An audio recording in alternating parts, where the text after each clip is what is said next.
Over the entire duration of the anti-terrorist operation in the Donbas, not a single unit took part in any operation fully staffed. The shortage of manpower and vehicles forced the Ukrainian command to spread out its forces.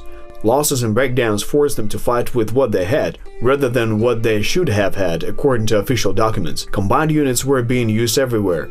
Any of the brigades of the armed forces of Ukraine could simultaneously be present both in the ATO zone and, for example, outside of it, on the border with Transnistria. Russia, on the contrary, deliberately spread out its troops. You can always say that a certain division is at the point of permanent deployment and has not moved out to some other position.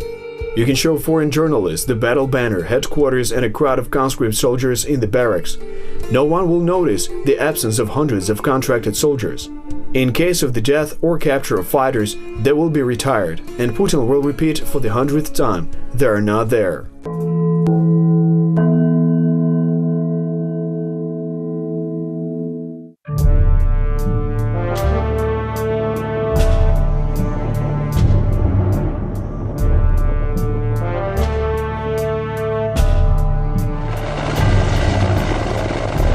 This is the 14th episode of the series about the ATO, the history of war. We're trying to understand the course of the anti-terrorist operation in the east of Ukraine, its causes and effects, what does Russia have to do with it, and how the aggression of Russia against Ukraine could pose a threat to Europe.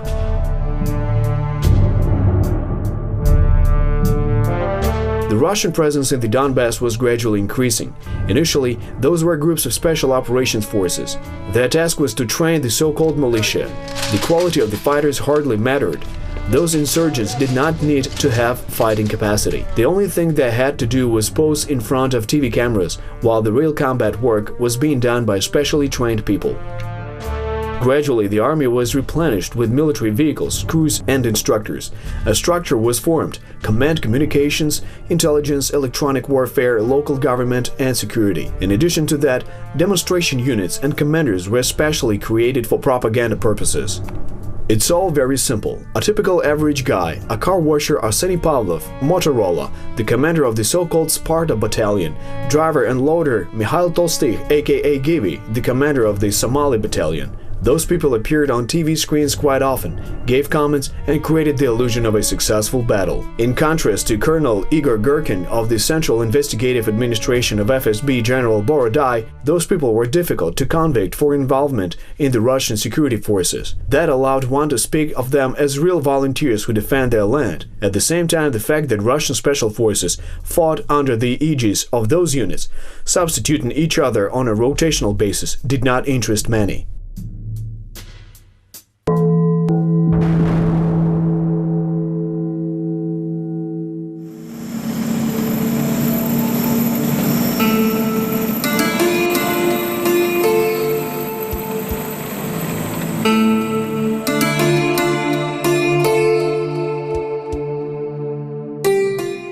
Special forces are not just a well-trained infantry. Those are people capable of reconnaissance, analyzing the enemy, thinking outside the box, planning operations, and acting courageously and efficiently. There were a few such specialists in the Ukrainian army, but not a single offensive was orchestrated without their participation.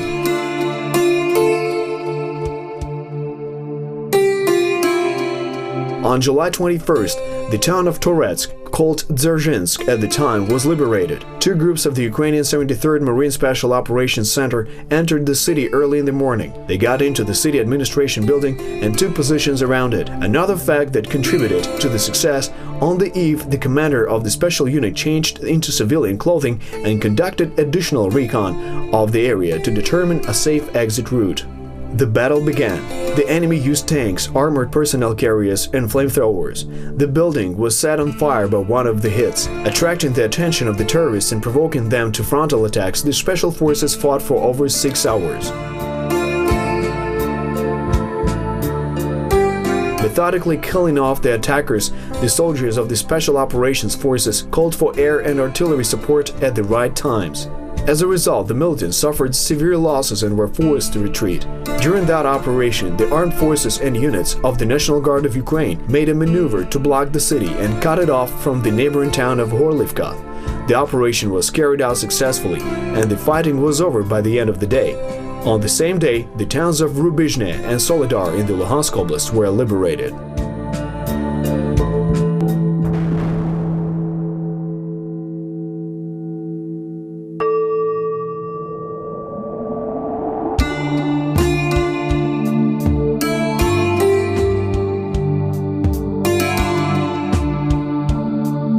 Russian propaganda claimed that MLRS, multiple launch rocket systems, were used to fire at the city, but the only building that sustained considerable damage was the city administration. There were no casualties among the civilian population. One Ukrainian soldier was killed in action during the liberation of Toretsk. The word operation is used for a reason here. It is sometimes not necessary to introduce troops into a city, but just cut off the ammunition supply lines having occupied the high ground. In conditions of the densely populated east of Ukraine, by liberating one small town, you can automatically gain control over the neighboring ones. Everything is interconnected, and the collapse of the terrorist defense is a natural phenomenon. Despite the fact that the militants blew up the bridge that connected the two cities, the neighboring Severodonetsk was also liberated on July 22nd after Rubizhne. The preparations began for the liberation of Lysychansk. Further to the south, as a result of a similar operation, the government forces gained control over Popasna right after Soledar. Thus, the Ukrainian command developed a specific and well-devised plan of action for every settlement. They conducted reconnaissance, found the enemy's weaknesses, and resolved the strategic issues of logistics and collaboration. It should be noted that an army that is being controlled from one HQ is always much more effective than disparate groups, even if they're heavily armed.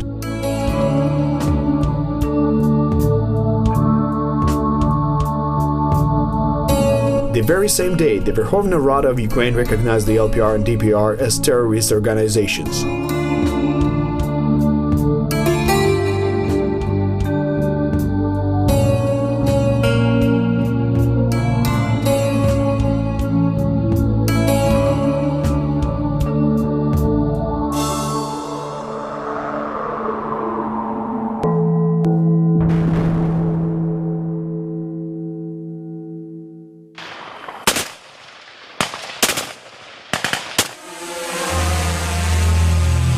Back on July 19, a large combined arms operation to liberate the city of Lysychansk began. Moving towards Luhansk, the Ukrainian army could not afford to leave such an important bastion of Russian-backed forces behind. The Armed Forces, National Guard and volunteer units were involved in fulfilling the tasks assigned by their high command. The defense of Lysychansk was represented by well-equipped positions in the suburban heights and fortifications in the city itself. The militants had one of the maintenance tunnels of the Lysychansk oil refinery at their full disposal, which allowed them to maneuver secretly by quickly moving through this underground network of tunnels. Moving towards Lysychansk, the army took control of roads and key heights. The city was an important link in the terrorist defense system and was well covered. The ATO forces found a formidable fortification near Verkhnyo-Kamenka. The situation was aggravated by the fact that the approaches to the enemy positions were blocked by a 3-kilometer-long railroad train, which the militants welded to the rails. That man-made wall prevented an attack from a convenient direction, and the firing positions at the main height prevented the way from being cleared. In the end, the battle near Verkhnyo-Kamenka lasted a long 7 hours without a break. But despite fierce resistance, the city was partially blocked, first from the west, then from the south. Operations in Rubizhne and Severodonetsk were part of the Lysychansk operation, and having taken those satellite cities under control, the Ukrainian armed forces also blocked the Russian-backed troops from the north.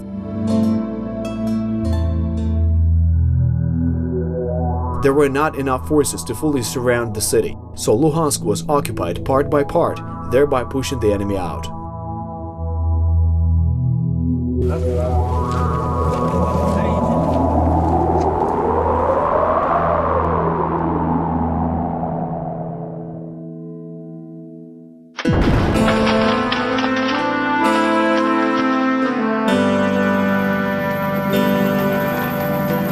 Being in the city itself, cleanup squads faced fierce resistance. From high-rise buildings, they were fired upon by snipers, machine guns and mortar shells. At the crossroads, there were firing positions that literally had to be removed by tank gunfire. The fighting in the city kept raging on right up until the evening.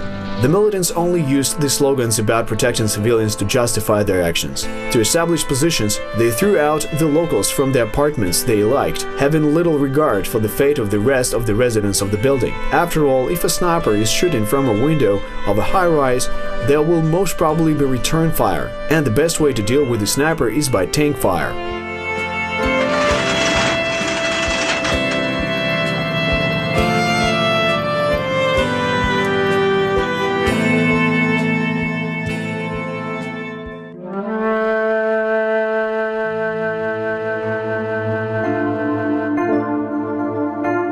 On July 24th, servicemen of the Security Service of Ukraine found a bomb in the building of school number 4 in the liberated Slavyansk. In addition to the explosive device itself, explosive components were discovered. Given the existence of a remote detonation system, explosive experts made the assumption that the terrorists were preparing to blow the school up at the beginning of the school year on September 1st. In total, after the liberation of Slavyansk, more than 800 explosive objects were discovered and rendered harmless in the city. On the night of the same day at 22:20, fighters of the Donbas Volunteer Battalion raised the Ukrainian flag over the building of the Lysychansk City Council. Local residents were able to come out of the basements. They returned to their apartments, which the militants had occupied as firing positions. Distribution of water and food was established. The volunteers in particular helped with that, having quickly delivered a truck full of different food products to the city. Lysychansk was liberated as a result of joint actions by units of the National Guard, the Donbas Battalion, and the 24th, 51st, and 95th Brigades of the Ukrainian Armed Forces. The final cleanup of the city lasted several days, and the enemy saboteurs managed to pull off a couple more sorties. In the end, the operation to liberate Lysychansk cost the lives of at least 15 Ukrainian military officers and soldiers.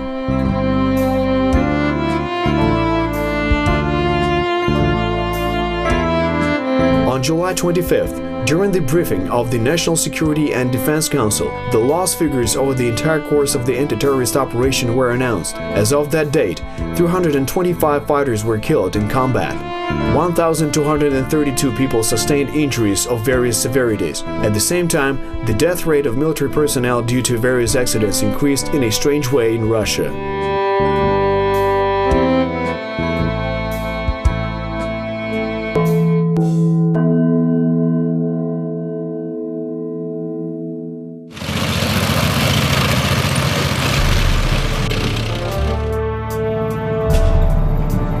On July 26th, the last group of saboteur snipers was destroyed in the liberated Lysychansk. As a trophy, a KAMAZ truck was captured, which was loaded with missiles for the mobile anti-aircraft missile complex Strela-10. In addition to that, many different small firearms were found, including sniper rifles produced by the Russian Federation. The city was cleared of militants, finally. Where's the art of deception and the best battle the one that didn't happen? It should be understood that a military operation, even a perfectly planned one, will fall apart if the enemy learns about its details. There were many traitors and simply sympathizers of the Russian world in the Ukrainian headquarters of early mid-2013. There's nothing surprising about that. The previous officials deliberately pursued a well-devised policy of reducing the combat readiness of the Ukrainian army, and if the key commanders could have been quickly replaced, a large number of middle-ranking officers did their black work unnoticed, sabotaging the work. Traitors did not always work for money. Some of the officials and the military were simply brainwashed by propaganda. After all, they also watched Russian television before the war.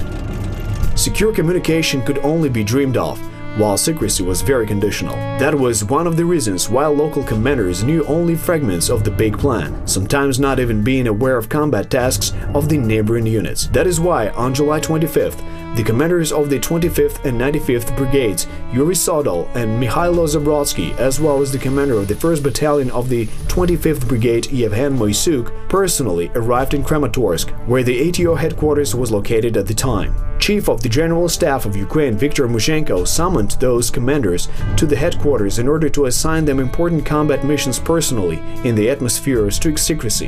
By the dawn of July 26th, the advanced detachments of the 25th Brigade moved out towards Debaltsevo.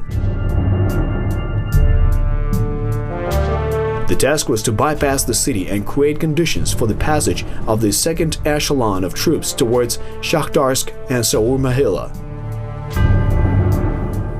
According to the plan of the operation, several objectives were pursued at once. The first one was to divide the so-called New Russia in half by separating the DPR from the LPR, by taking control of communications in the Debaltsevo and Shakhtarsk regions. The second one was to support and unblock the detachments of the 72nd, 79th and 24th Brigades at the state border. Under constant fire from Russian territory, those troops found themselves in a difficult situation as they were cut off from the supply line and were suffering major losses. To remedy the situation, the 1st Battalion of the 95th Brigade was to go to the south and, in cooperation with the 1st Battalion of the 30th Brigade, occupy the burial mound Saur-Mohyla as well as several border settlements. At first, part of the forces of the 25th Brigade bypassed the Debaltsevo and, having gotten into a battle, gave Moysuk's battalion a chance to advance further towards Kamyanka.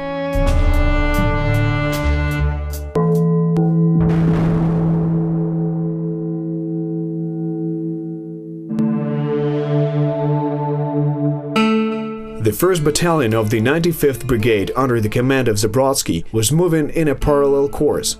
Several separatist checkpoints were destroyed near Kamyanka. After spending the night in the village, on the morning of July 27th, the paratroopers moved further south towards Shakhtarsk. Along the way, they cleared the burial mound Mohyla-Hostra and soon took the southeastern outskirts of the city without a fight. While diverting the enemy forces, Moysuk's battalion provided a passage to Zabrodsky's battalion in the direction of Saur-Mohyla.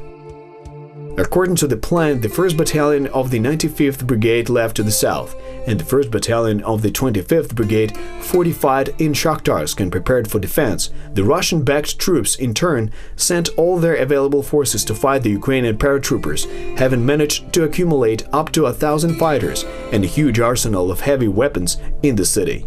The hasty redeployment of troops led to the weakening of other sections of the front. Seeking to delay the offensive of Ukrainian troops, the leader of terrorists in Horlivka, Igor Bezler, put forward an ultimatum. He threatened to shoot all the prisoners and hostages, as well as to blow up the Horlivka chemical plant if the offensive continued. On July 28th, the cities of Debaltsevo and Lutuhino were liberated. In Shakhtarsk, still diverting a lot of terrorist troops, the 1st Battalion of the 25th Brigade fought fierce street battles.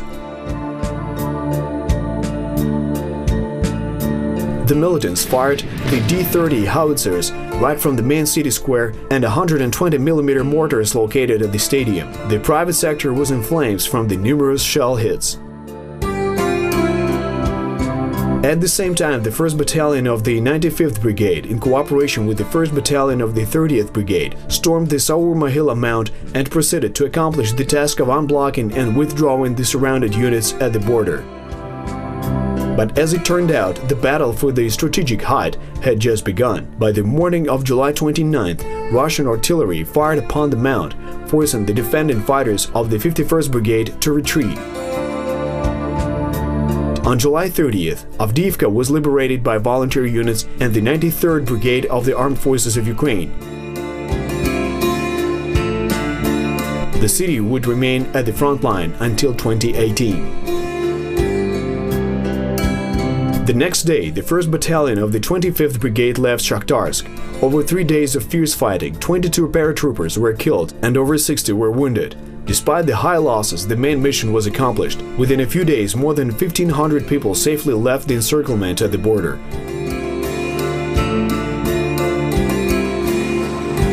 This operation was included in textbooks on history and the art of warfare. In addition to that, Ukrainian television filmed a documentary about this raid. In 10 more days, the first battles for the town of Ilovaisk, which was previously unknown to the general public, began.